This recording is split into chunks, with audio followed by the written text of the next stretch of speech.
한 절이기 때문에 우리가 다 같이 한 목소리로 읽도록 하겠습니다. 읽겠습니다.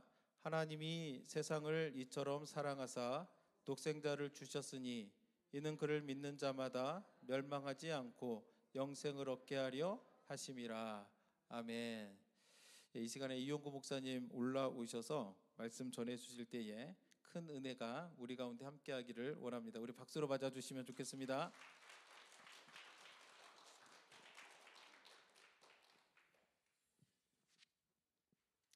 지난주에 저는 러스톤에 가서 베트남 교회가 세워진 곳을 방문하고 그곳에 있는 베트남 지도자들과 함께 교제하는 그런 시간을 가졌는데요.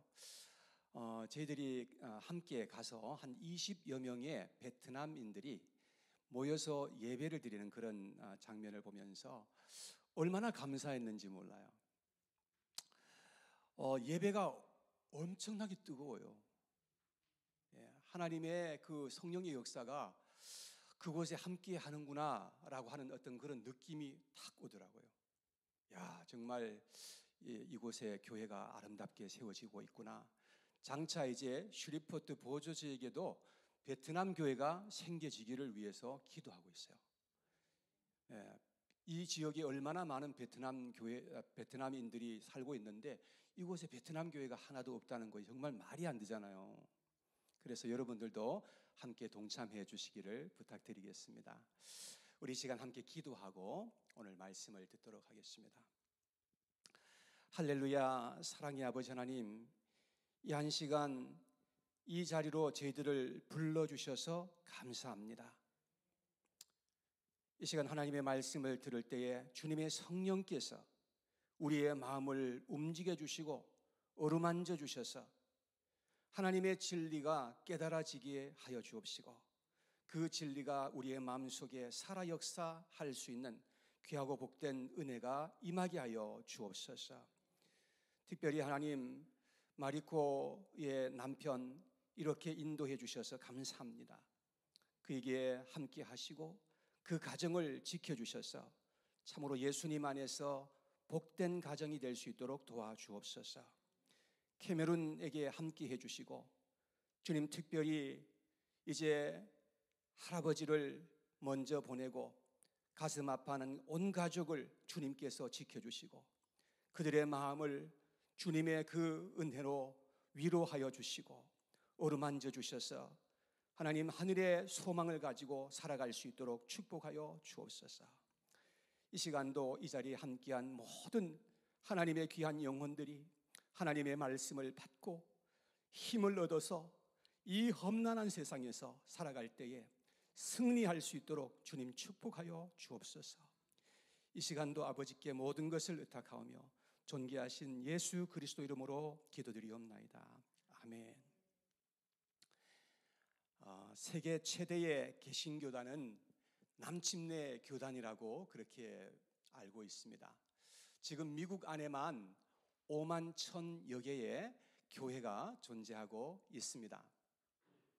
오늘 특별히 3월 16일을 맞아서 남침내 교단에 속해 있는 많은 교회들이 이 요한복음 3장 16절에 있는 말씀을 가지고 이제 하나님의 말씀을 증거하게 될 것입니다. 우리 김신일 목사님께서 저에게 기회를 주셔서 이 시간 하나님의 말씀을 여러분들 앞에서 전하게 되었습니다. 여러분, 이 세상에서 가장 강한 것이 있다면 무엇이라고 생각하십니까? 이 세상에서 가장 강한 것은 아마 죽음이 아닐까 생각해요. 왜? 죽으면 모든 것이 다 끝나버리잖아요. 그래서 참 죽음은 너무나 강한 것인데 성경에 보니까 이 죽음만큼 강한 것이 있다고 그렇게 말씀을 해요. 아가서 8장 6절에 보니까 사랑은 죽음같이 강하고 이렇게 되어 있어요. 그래서 사랑이 얼마나 강한 것인지를 우리에게 말씀하고 있는데 이 시간 저는 사랑에 대한 이야기를 여러분들에게 하고자 합니다. 성경 전체에서 가장 핵심이 되는 성경 구절 한 구절을 뽑으라고 한다면 많은 사람들이 요한복음 3장 16절에 있는 말씀을 뽑을 겁니다. 이 한 구절 속에서 하나님께서 우리를 향한 그 하나님의 마음과 그 의지가 잘 담겨 있고 표현되어 있기 때문에 그렇습니다. 교회 생활을 조금이라도 이렇게 해보신 분들은 거의 다 요한복음 3장 16절을 다 암송하는 그런 구절입니다. 저는 오늘 이 본문을 가지고 존재의 이유라는 제목을 가지고 말씀을 증거하려고 합니다. 여러분 저를 한번 따라해 주시겠습니까? 존재의 이유. 예.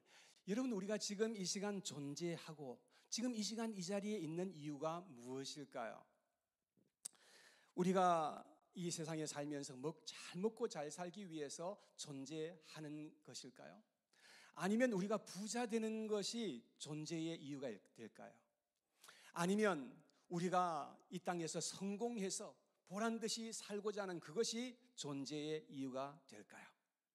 이런 것들은 다 좋은 것이긴 하지만 우리가 이 세상에 살아가야 할 그 존재의 이유는 되지 못할 것입니다. 우리는 과연 왜 지금 이렇게 이 자리에 존재하고 살아가는 것일까요?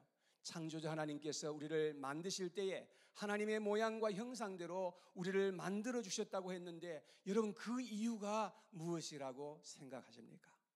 저는 여기에 대해서 오늘 세 가지로 여러분들에게 말씀을 드리려고 합니다. 첫째, 우리는 하나님의 사랑을 받으면서 살기 위해서 존재한다는 것입니다. 두 번째, 우리는 하나님을 사랑하면서 살기 위해서 존재한다는 것입니다.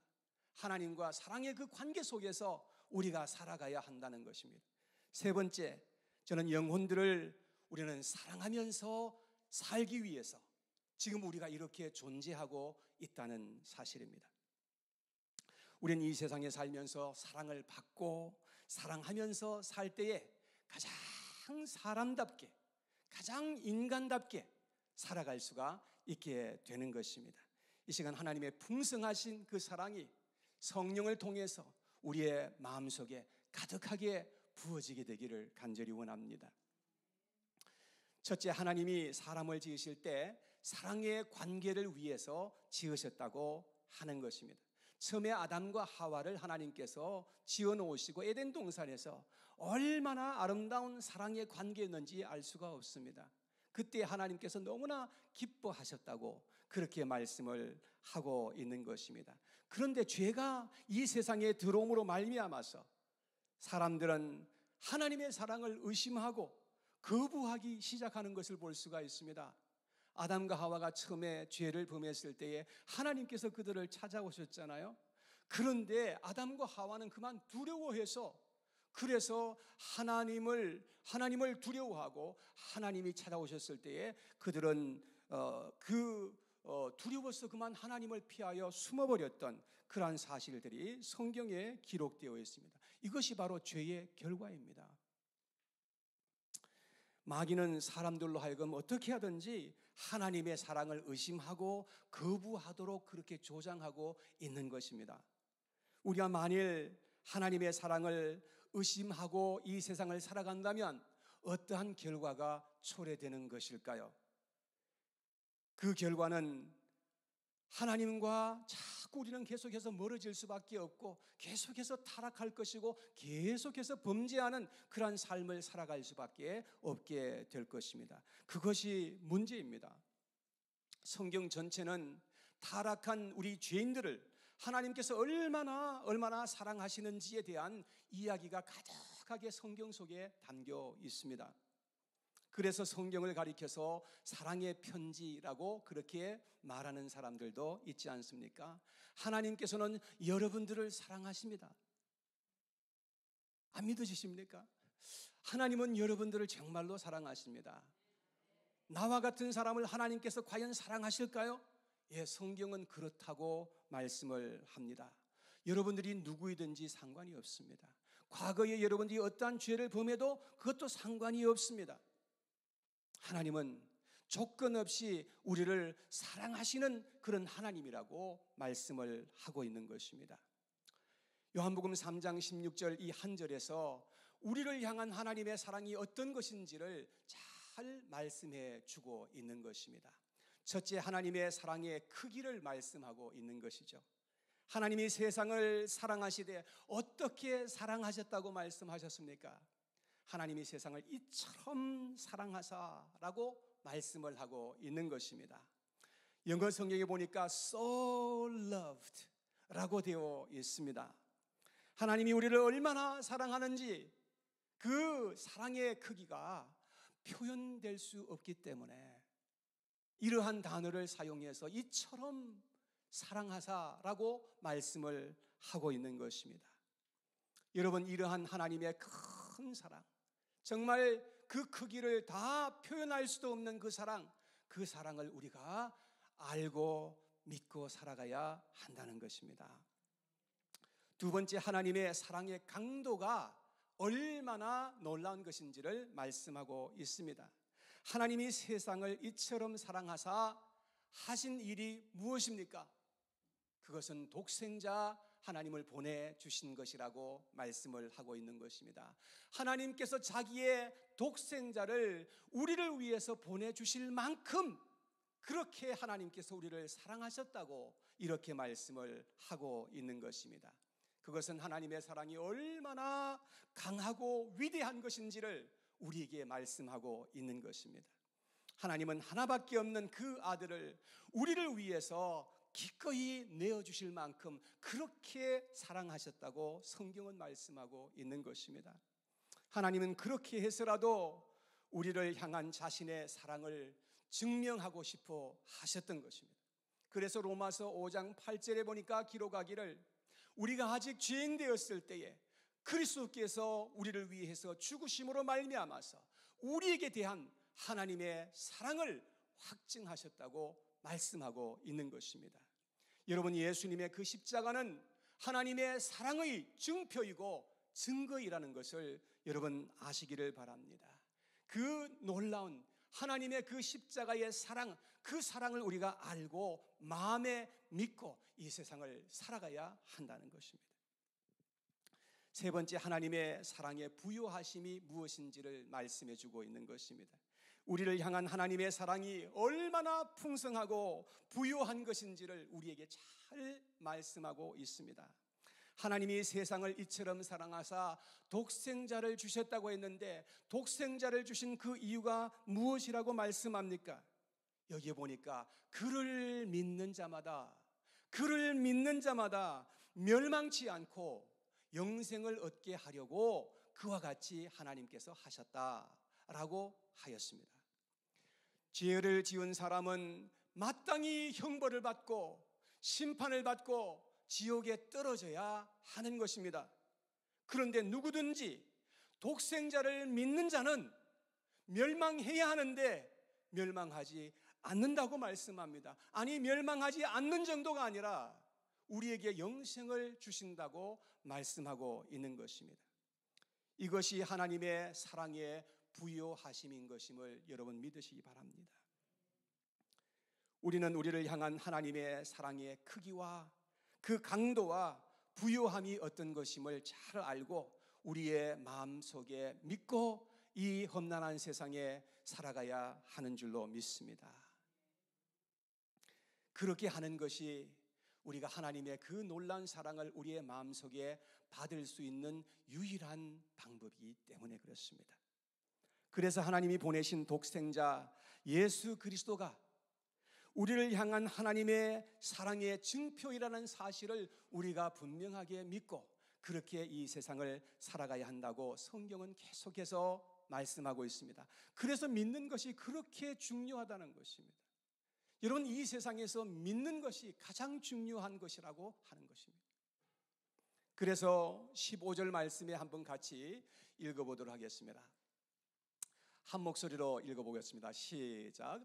이는 그를 믿는 자마다 영생을 얻게 하려 하심이니라. 자, 16절 말씀도 다 같이 시작.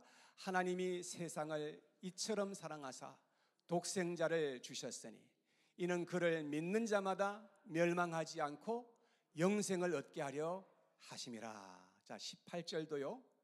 다 같이 시작. 그를 믿는 자는 심판을 받지 아니하는 것이요 믿지 아니하는 자는 하나님의 독생자의 이름을 믿지 아니함으로 벌써 심판을 받은 것이니라. 계속해서 예수님을 믿는 자에게 하나님께서 약속하신 그 말씀이 무엇인 것임을 우리에게 말씀해 주고 있는 것이죠. 하나님의 그 크고 높고 아름다운 사랑을 여러분들의 마음속에 꼭 믿고 이 세상을 살아갈 수 있게 되기를 바랍니다. 그래야 우리는 승리할 수 있기 때문에 그런 것입니다. 이 놀라운 진리를 깨닫고 믿을 수 있도록 이 시간 성령님께서 여러분들의 마음을 어루만져 주시기를 간절히 기도합니다. 우리가 이 땅에 지금 존재하는 이유는 하나님의 사랑을 우리의 마음속에 받을 수 있기 위해서입니다. 지금 내가 이렇게 숨쉬고 이 자리에 살아있는 것은 아직도 하나님의 사랑을 받을 수 있는 기회가 있다는 의미입니다. 이 사랑을 우리의 마음속에 받을 때에 우리는 진정 살 수 있게 되고 행복한 사람으로 살아갈 수 있는 줄로 저는 믿습니다.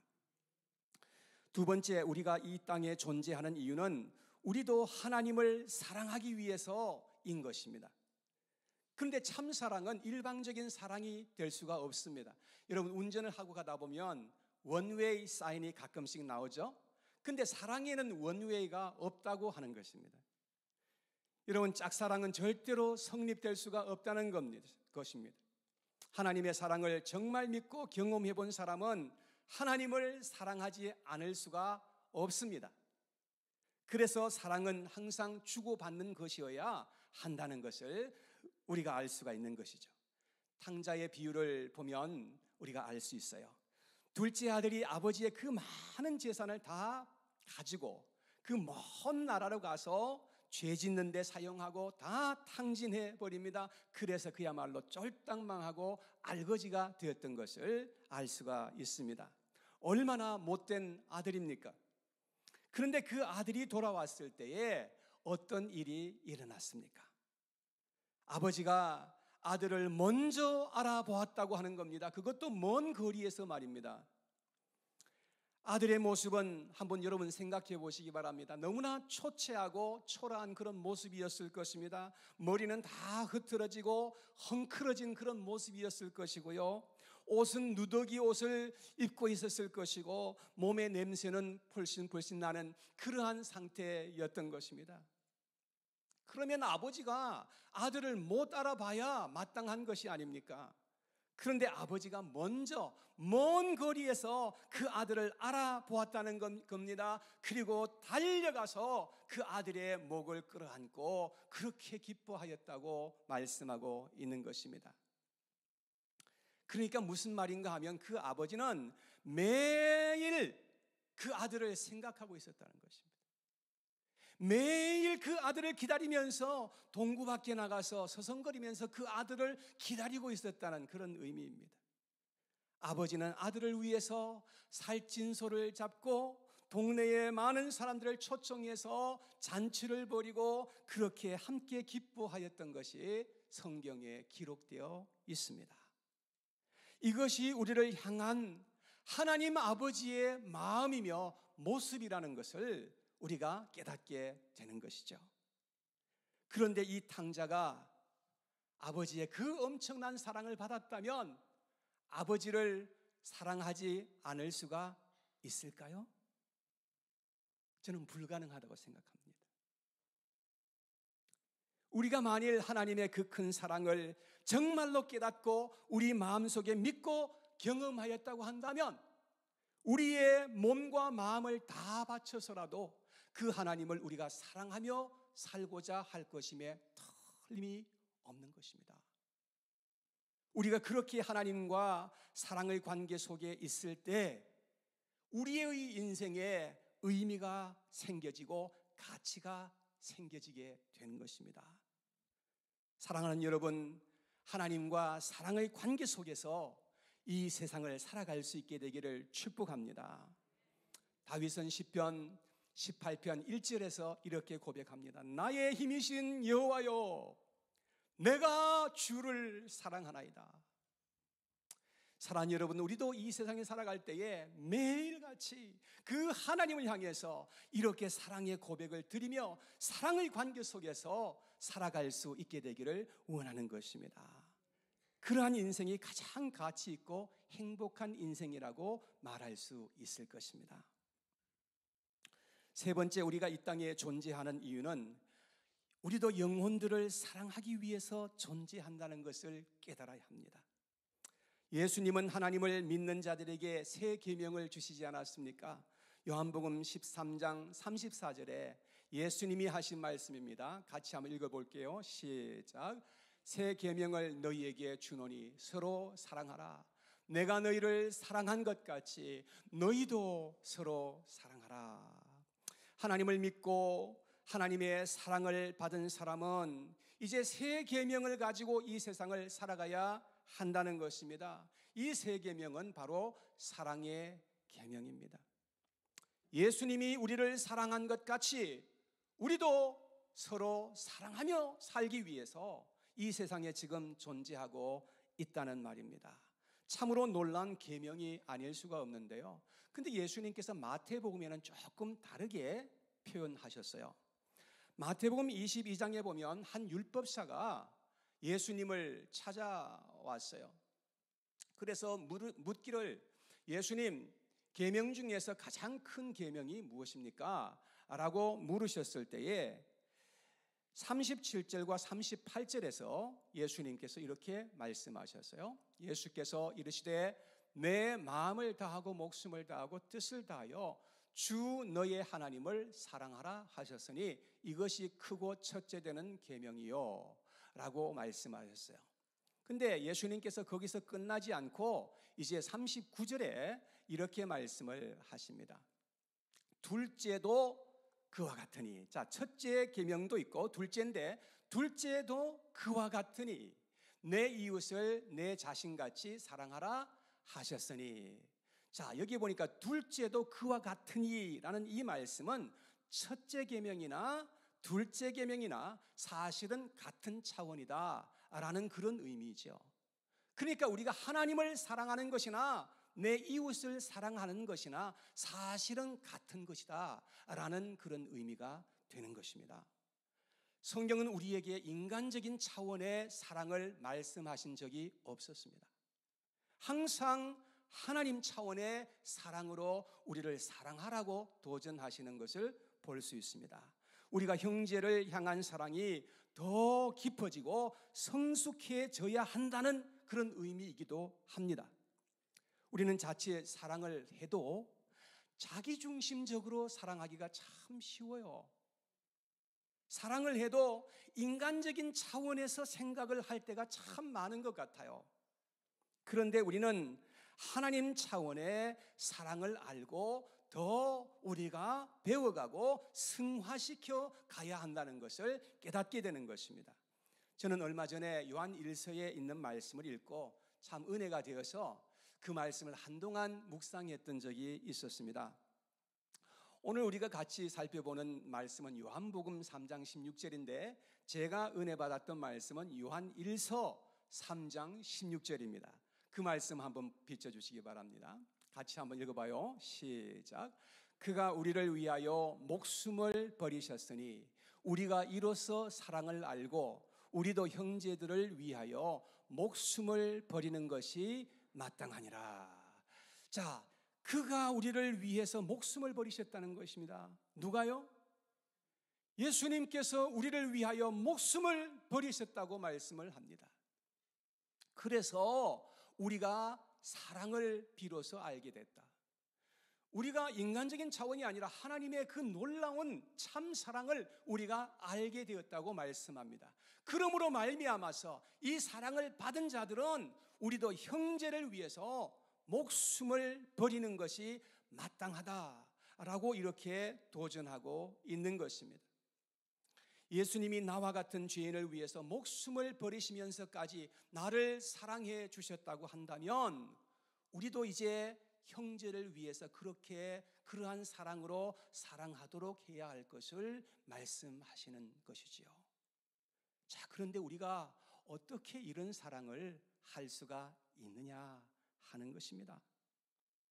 우리는 그렇게 사랑하도록 부단히 자라가야 하고 성숙해 가야 한다는 것이죠. 그래서 에베소서 4장 15절에 보면 기록하기를 오직 사랑 안에서 참된 것을 하여 범사에 그에게까지 자라갈지라 그는 머리니 곧 그리스도시라. 우리는 사랑 안에서 계속해서 자라가야 하는데 어디까지? 예수님에게까지 자라가야 한다고 말씀하고 있는 것입니다. 우리의 성숙의 기준은 우리가 얼마나 이웃을 사랑하느냐에 달려 있는 것입니다. 우리의 신앙의 성숙도는 직분에 있지 않습니다. 직분이 있다고 해서 신앙이 성숙하다는 보장은 없습니다. 얼마나 많이 기도했느냐에도 달려 있지 않습니다. 얼마나 많이 헌금을 하고 얼마나 많이 봉사를 했느냐에 달려 있지 않을 수도 있습니다. 우리의 신앙의 성숙도는 우리의 이웃을 지금 어떤 사랑으로 사랑하고 있느냐에 달려 있는 것입니다. 그런데 사랑하는 것도 미성숙한 사랑이 있고 성숙한 사랑이 있다는 것을 깨닫게 됩니다. 그래서 미성숙한 사랑을 하게 되면 사랑한다는 명목으로 남을 아프게 하고 고통에 빠뜨리기가 일쑤입니다. 그러나 성숙한 사랑은 항상 남을 유익해 하고 세우게 되는 그런 결과를 가져오게 될 것입니다. 그래서 우리의 말과 표현이 적절하고 은혜스러워야 한다는 것을 우리는 알게 되는 것입니다. 우리가 매일같이 하는 그 말이 얼마나 다른 사람들에게 큰 영향력을 주는지에 대해서 이 시간 동영상을 통해서 같이 한번 살펴보게 되기를 바랍니다. In 1994, Japanese scientist Dr. Masaru Emoto proved something extraordinary.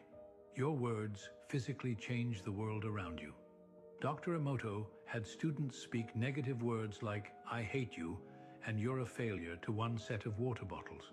Another set was treated with kind, loving words like, "I love you" and "thank you."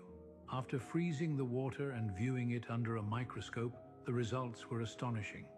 The water exposed to negativity formed chaotic, distorted patterns.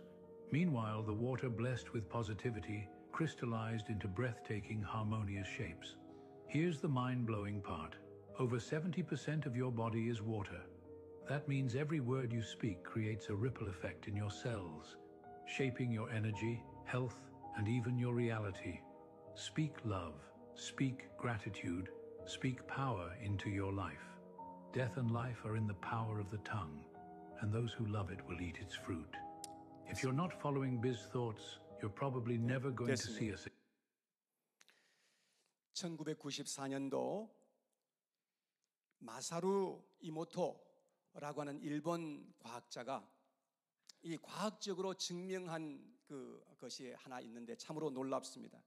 물을 두 병에 이렇게 담아가지고 한쪽 병에는 계속해서 부정적인 말을 했습니다. 나는 너를 미워해, 나는 너를 싫어해, 너는 실패자야 라고 계속해서 말을 하고, 또 반대쪽에 있는 다른 한 병에 있는 물은 계속해서 친절한 말을 하고 애정이 담긴 그런 말을 해줬다는 것입니다. 나는 너를 사랑해, 나는 감사해, 계속 이런 식의 좋은 말을 해줬다는 것입니다. 한동안 이렇게 말을 계속해서 하다가 어느 날 그 두 병에 있는 물을 얼려가지고 현미경으로 그 결정체를 관찰했는데 참으로 그 결과가 경이로웠다는 것입니다. 부정적인 말을 했던 쪽의 물은 그 결정체가 아주 혼돈하고 질서가 흐트러진 그러한 상태로 얼려져 있었던 것을 발견했고, 좋은 말과 아름다운 말을 하였던 쪽의 물은 경이로울 정도로 조화로운 결정체가 만들어져 있었다는 것을 알게 된 것이었습니다. 자, 그런데 우리의 몸은 70%가 물로 되어 있다 하는 것입니다. 그 말은 무슨 뜻인가 하면 우리의 말이 우리의 몸속의 모든 세포에 파급 효과를 가져오게 된다는 것을 의미하는 것입니다. 그래서 우리의 몸의 건강과 에너지와 우리의 현실에 직접적인 영향력을 미칠 수가 있게 된다는 것입니다. 그러므로 우리는 사랑의 언어를 말하고 감사하는 말을 하면서 이 세상에 살아가야 할 것을 주님께서 말씀해 주시는 것입니다. 그래서 사람들의 몸에 힘을 불어넣어 줄 수 있도록 해야 한다는 것입니다. 잠언서 18장 21절에 보니까 이렇게 기록합니다. 죽고 사는 것이 혀의 힘에 달렸나니 혀쓰기를 좋아하는 자는 혀의 열매를 먹으리라. 이것은 성경에 기록된 진리의 말씀입니다. 우리의 말이 얼마나 강력한지를 말씀해 주고 있는 것이지요. 사랑하는 여러분, 예수님이 우리를 사랑하신 것처럼 우리도 우리의 이웃을 위해 말과 행위로 사랑하는 연습을 많이 하면서 살아갈 수 있게 되기를 축복합니다. 이왕이면 다홍치마, 그런 말이 있지 않아요? 똑같은 말도 부드럽게 하고 애정 어린 말을 하면 그것이 얼마나 참으로 좋은 영향력을 미치는가 하는 것입니다. 이제 오늘 말씀의 결론을 여러분들에게 말씀드리겠습니다. 하나님이 우리를 위해서 독생자를 보내주셨다 했는데 그 이유는 하나님이 너무나 우리를 사랑하셨기 때문이라고 말씀했습니다. 또 하나님이 우리를 위해서 독생자 예수 그리스도를 보내주신 그 목적은 우리를 죄와 심판에서부터 건져주시고 영원한 생명을 우리에게 주시기 위해서이라고 말씀을 하였습니다. 아멘 하실 수 있겠습니까? 그런데 하나님이 우리를 구원하시고 하나님의 백성으로 삼아주시고 불러주신 이유가 무엇일까요? 우리는 하나님을 알지 못하고 세상에 살아갈 때는 너무나 미워하고 질투하고 서로 경쟁하고 싸우고 다투면서 이 세상을 살아왔던 것입니다. 그런데 이제는 하나님의 그 놀라운 사랑을 우리가 알고 믿었으니 이제는 우리도 이 세상에 살아가면서 어떻게 하든지 서로를 사랑하면서 살아가도록 하나님이 우리를 불러주셨다는 이 놀라운 사실을 우리가 깨달아야 할 줄로 믿습니다. 요한일서 4장 10절에 보니까 이렇게 기록합니다. 사랑은 여기 있으니 우리가 하나님을 사랑한 것이 아니요 하나님이 우리를 사랑하사 우리 죄를 속하기 위하여 화목제물로 그 아들을 보내셨음이니라. 여러분, 하나님이 우리를 먼저 사랑하셔서 그 하나님의 독생자를 보내주시되 우리의 죄를 위하여 그렇게 보내주신 것임을 말씀을 하고 있습니다. 자, 11절 말씀을 보여주시기 바랍니다. 그냥 계속 띄워주세요. 왜 자꾸 꺼지죠? 사랑하는 자들아, 하나님이 이같이 우리를 사랑하셨은즉 우리도 서로 사랑하는 것이 마땅하도다. 여러분, 하나님이 우리를 이렇게 죽기까지 사랑해 주셨다는 겁니다. 그러므로 우린 이 세상에 살아갈 때에 우리도 서로 사랑하는 것이 마땅하다라고 말씀하고 있지 않습니까? 자, 12절 말씀입니다. 어느 때나 하나님을 본 사람이 없으되 만일 우리가 서로 사랑하면 하나님이 우리 안에 거하시고 그의 사랑이 우리 안에 온전히 이루어지느니라. 자, 여기에 보면 이제 아주 특이한 것이 있는데요. 믿으면이라는 이 말 대신에 사랑하면, 서로 사랑하면이라는 이 단어가 쓰여졌다는 것입니다. 그러니까 믿음이라는 말과 사랑이란 이 단어가 사실은 같은 의미로서 쓰여진 것임을 볼 수가 있습니다. 다른 말로 하면 우리가 정말로 믿는다면 우리는 서로 사랑하면서 살아가게 될 것이다 라는 그런 의미입니다. 해외에 있는 한인교회 교포들 교회는 처음 시작할 때 현지인 백인 교회를 빌려서 거의 사용하게 됩니다. 우리 반석교회도 그렇게 시작을 했죠. 그러다 보면은 건물을 아주 조심해서 사용하지 않을 수가 없습니다. 냄새나는 음식도 많이 자제를 해야 되고요. 그리고 아이들이 혹시나 벽에 낙서를 하지 않을까 조심스러워해야 되고, 기물이 파손되지 않도록 하기 위해서 굉장히 조심하면서 사용하게 되는 것입니다. 호주에 있는 어느 한인교회의 이야기입니다. 그 교회도 현지인 교회를 빌려서 사용하고 있었던 것입니다. 그런데 우리가 경험하는 것이지만 한국 아이들이 보통 별난 것이 아닙니다. 정원에 심겨진 나무 위에 올라가서 나무 껍질이 벗겨지기도 하고 가지가 부러지기도 하는 그런 일도 일어났고, 그리고 나지막하게 세워져 있는 간판 위에 올라가서 아이들이 놀기도 하였습니다. 근데 놀랍게도 한국 부모님들 중에서 어느 누구도 하나 나서서 그 아이들을 제지하거나 야단치는 부모님들이 한 사람도 없더라는 것입니다. 그래서 목사님은 늘 불안해 하면서 그렇게 살았었는데, 그러는 가운데 어느 날 현지 교회에서부터 편지 한 통이 날라왔습니다. 그래서 목사님은 생각할 때 드디어 올 것이 왔구나. 교회에서 이제 나가라 하면 어떻게 하지? 라고 하는 생각을 가지고 편지를 열었습니다. 근데 그 편지에는 전혀 예상치 못한 그러한 편지 내용이 쓰여져 있었습니다. 편지의 내용 일부입니다. 그동안 죄송했습니다. 우리는 대단히 미안하게 생각합니다. 우리가 교회당을 건축할 때 교인들 가운데는 어린 자녀가 없었습니다. 그래서 교회 마당에 놀이시설을 만들지 못했습니다.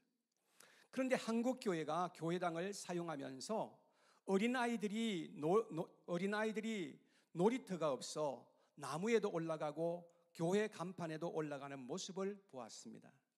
우리는 회의를 열어 어린이들을 위해 놀이터를 만들어주기로 결정하고 예산을 세웠습니다. 놀이터가 세워지면 한국교회 어린이들이 놀이터에서 마음껏 뛰어놀게 해 주십시오. 목사님과 그 교인들이 그 편지를 받아서 읽어본 후에 적지 않은 충격을 받았다고 합니다. 성숙한 믿음의 사람일수록, 성숙한 교회일수록 사랑을 실천하게 될 줄로 저는 믿습니다. 고승희 목사님이라고 하는 분이 계신데, 그분은 이렇게 말했습니다. 사람이 넘치기보다 사랑이 넘치는 교회여야 한다.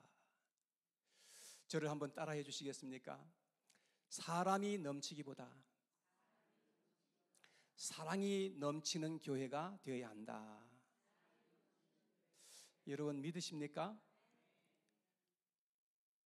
우리는 마음을 열고 하나님의 그 어마어마한 그 하나님의 사랑을 풍성하게 우리의 마음속에 받을 수 있어야 하겠습니다. 그리고 하나님을 사랑하고 형제를 사랑하는 그러한 사람으로 이 세상을 살아갈 수 있게 되기를 간절히 축복합니다. 그것이 우리가 지금 살아가고 있는 삶의 존재의 목적이기 때문에 그렇습니다. 그것이 가장 아름다운 것이고 그것이 복음 중에 최고의 복음이라는 사실인 것입니다. 이러한 하나님의 복음이 우리를 통해서, 반석교회를 통해서 온 땅에 가득하게 전파될 수 있게 되기를 간절히 원합니다. 그래서 복음을 통해서 귀한 영혼들이 많이 주님께로 돌아오고 하나님의 나라가 아름답게 더 확장되는 놀라운 일들이 계속해서 일어날 수 있게 되기를 간절히 축원합니다. 우리 이 시간 함께 찬양을 드렸으면 좋겠는데요. 여러분, 이 세상에서 가장 큰 것은 바로 하나님의 사랑입니다. 이 세상에서 가장 강한 것도 하나님의 사랑입니다. 하나님의 사랑보다 더 큰 것도 없고 더 강한 것도 없습니다. 이 놀라운 사랑을 우리의 마음속에 기억하고 이 하나님의 사랑을 우리의 마음속에 믿고 그리고 감사함으로 기뻐함으로 우리 하나님을 노래하면 좋겠습니다. 이 시간 함께